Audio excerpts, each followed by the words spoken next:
Yenaman. Mening bu qilishimni o'ylab boqmagan tanishlarmi?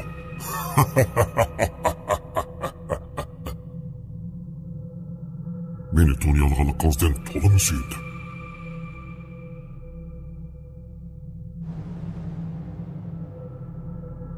Agar dunyomagan bo'lsangiz, ruxsat qiling. O'zimni bir tunishtirib o'tay. Men yillarcha Allohga ibodat qilgan. Qullarning eng qaltisi edim. Hamma meni yaxshi ko'radi. Nurim yulduzlarni oydan o'tadi. Ko'klarda parvoz qilganimga nihoyat oz qolgan edi. Allohning buyuk lutfi edi. Allah tarafidan farishtalarning eng sarxili deb sharaflantirilgan edim. To'xtamasdan yuqoriga o'rlayotgan edim. Toki otanglar odam yaratilganga qadar. Ishonmay qolyapman.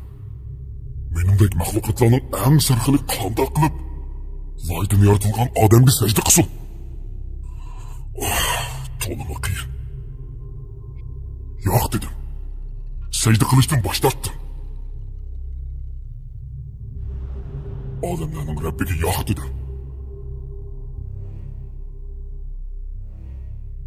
Allohga yillarcha ibodat qildim. Odam qanchalik ibodat qildiki? Nima uchun odam dunyoga izbosar bo'ladi? Nima uchun odam dunyoga izbosar bo'ldi? Bularga asli men loyiq edim. Dunyoni bo'ysundirish, o'zining buyrug'i ostiga ilishga eng loyiq bo'lgan yolg'iz men edim men.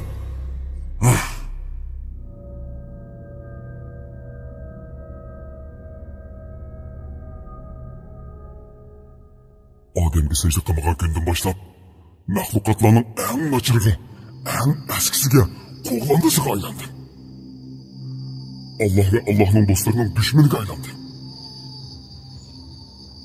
Qiyomat kuni abadiy jahannamga tashlanaman. Hammasi sizlarning sababingizdan, sizlarning.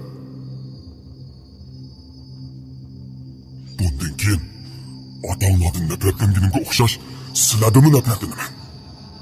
Sizlarga hasad qilaman. Dunyoga ko'z ochgan kuninglardan tortib, hayotinglarni qorong'u zulmatga aylantirishga, sizlarni vayron qilishga tirishman.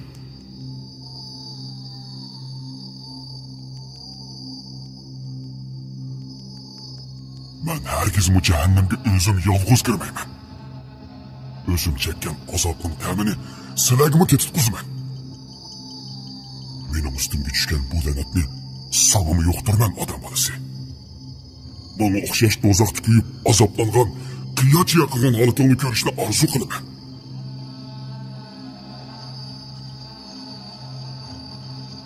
Buni qanday amalga oshirganligimni berishni xohlamsan. Albatta, butun hiyla-hukmlarimni sendan maxfiy tutaman.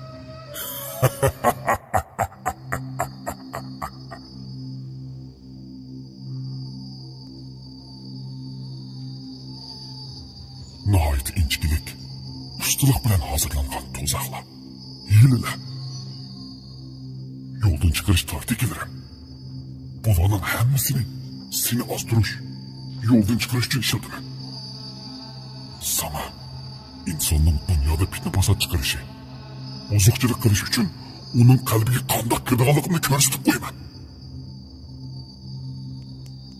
Bak qiziqyapsan shundaqmi? Nimishqa yerilarimni sana debagidayman.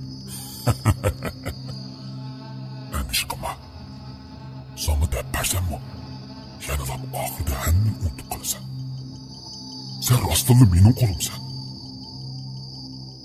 Agar planlarim ishga yaramay qolsa, qalbingga qo'rqish, behuda g'am andisha, azob urug'ini solaman.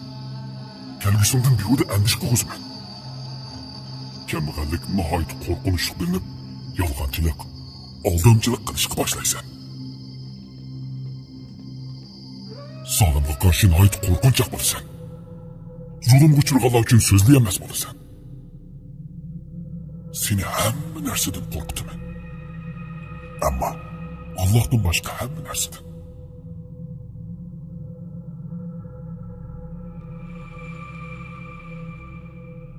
Agar yana seni mag'lub qilamasam, o zaman en güçlü, eng xatarli qurolini chiqib solaman.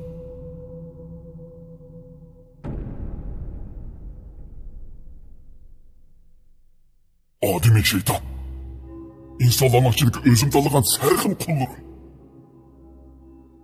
Bular mən və mənim arzularım üçün canlarını bida qilishida. Ularga senin hayatını astın üstüne qilib buyruqini beraman. Seni azaplaş, azapqa layık qilish uchun sana ergishib yurayman. Seni küstüb turman. Ular senin nam şerifingni, yüz obro'yingni dastlab chiynash uchun sana her tarafdan yiqilish alaydi. Bu bilalarım bilen senin dua ve bana karşı çidamçanlıkını acizlaştıraman. Allah tarafı yüzünü şanımı tuğsup kalışım mümkün. Bu naydı asan. Bunu sana da bir.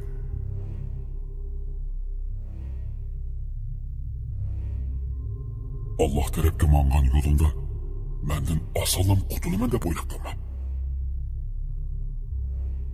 Menden başka hiç kim görüp bakmagan derslerini sana göstermen.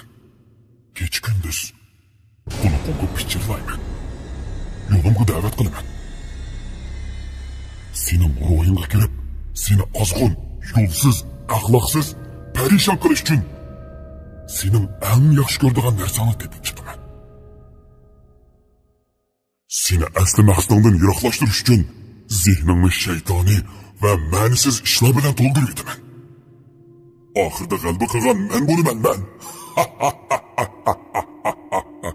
Sen beni yemenmeysen adam balası. Çünkü sen hakiki iman etmedin.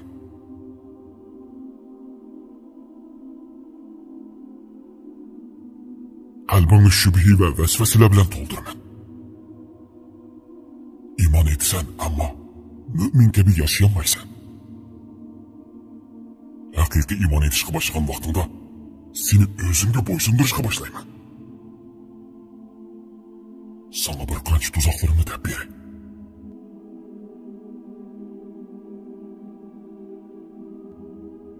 Sen beni həmincha yomon deb o'ylab qolma. Men sana faqat yomonlik bilan yaqinlashmayman. Sen degan mening do'stim. Sana desem, insonning qalbida bir melek va bir shayton bor. Burada onu qalbga pichirlab turadi. İnsan namaz okugan sari, Allah'a itaat kılgan sari, melekten ilhamı onunla güç kuvvet verirdi. O melekten avazı günü bilip, ben onunla pichirlashqa başlasam, avazını tunu bilip, menden yiroqlashib, meni yengib oladi. Ben bununla belgilash. Bu sebepten, ben onu aldash uchun, onun avazını tunib qolmaslik uchun, oldi bilan onu namazlardan to'smayman. Aramlardan saqlayman. Menden nefretlenişini etmen. O bunu Allah deyin deb o'ylab, bana işinishga başlaydı. Ondan yuqoridan tövenga qarab tushdi. Onunla o iş qilib bakmagan gunohlarni qilg'uziman. Allah'ın afu qildiganligini so'zlayman. Melekning ilhomiga quloq solmaganlik uchun u men ekanligimni his qilolmas bo'ladi. Zinaga yaqinlashtirman ammo qilg'uzmayman. Yana zinaga yaqinlashtirman. Ammo zinadan onu saqlab qolaman. O mening pichirlashlarimga texmo bak ishonishga boshlaydi. Zinaga yaqinlashgan sari eng oxirida men onu zinaga ishtirman. Keyin onu pushayman qilg'uzaman. O g'angrab, chorasiz, nima qilishini bilolmay qolgan vaqtida onu qo'lga tushiraman.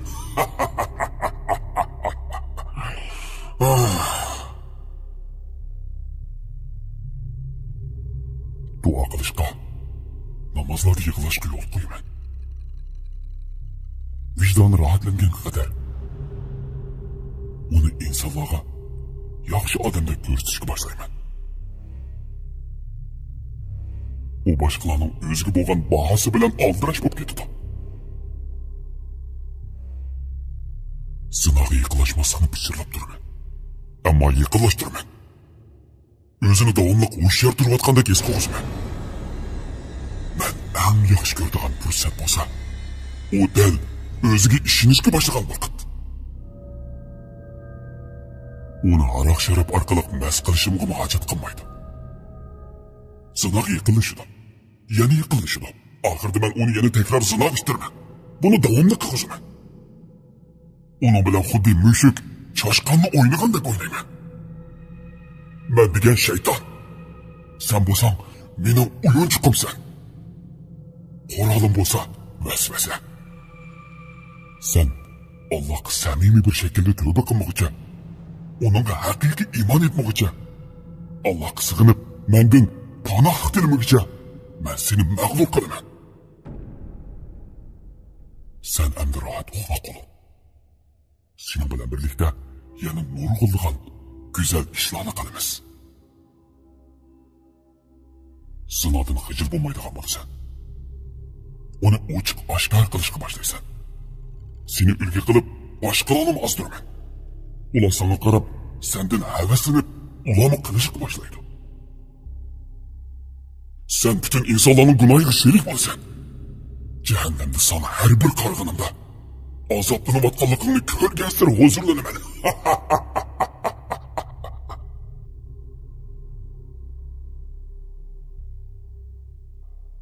Ey odam bolasi! Otamga sajda qilmadim. Sana hiç huzur vermeymen. Kulum, rahat kula. Ben her vakit senin yanında.